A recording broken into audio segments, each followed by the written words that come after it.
গো মহিমা, কানটা সৎকের লেগিয়া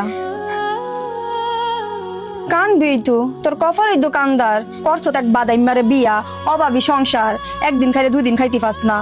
নিজের কপালে নিজে দুঃখ টাইনে আনছ। কত কইরা কইছি তোর বাপ মাই যেটা কয় এটা ফোন, বাপ মার পছন্দ বিয়া বয়ে যাই গিয়া। না, তুই কি দেখতে শুনতে কম সুন্দর? তোর যাই দেয় পছন্দ করে। তুই কি করলি?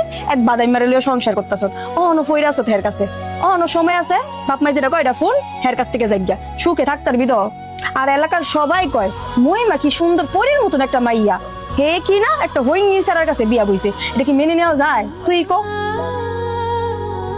তোর কি কথা কয় শেষ হইছে না আরো কবি? হয় এমন চেয়া তুই দেখাইতে পারবি, এমন চেপ দেয় মানছে 5 তলে আরো যাবি। আঙ্গ কি আঙ্গ কিছু না, আঙ্গ মায়া লাগে, একলগে চলছি এর লাগে একটু মায়া লাগে দিকে কইতাম আইছিলাম। যাই হোক, আমার কাছ থেকে 300 টাকা আনিছিলি, 300 টাকা কবে দিবি? কালকারি মনে যা।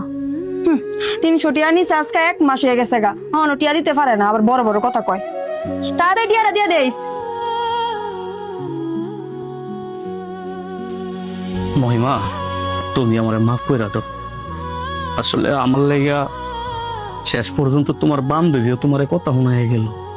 সামান্য 300 টাকা ফানা, এই 300 টাকা আজকে 1 মাস হয়ে গেছে দিতে পারি না। শোনো, সময় কি আর সব সময় খারাপ যায়? দেখো, আল্লাহ সবকিছু একদিন ঠিক করে দিব। দিনে রাইতে 24 ঘন্টা আল্লাহর কাছে দোয়া করতেছি, তাতে তোমার বিদেশের সবকিছু রেডি হয়ে যায়। সত্যি কথা কি জানো, আমি না তোমার মতন একটা বউ চাইছিলাম। আল্লাহ কেমনে কেমনে জানি আমার ডাকটা কবুল করছে, আর তোমারে আমার কপালও মিলাই দিছে।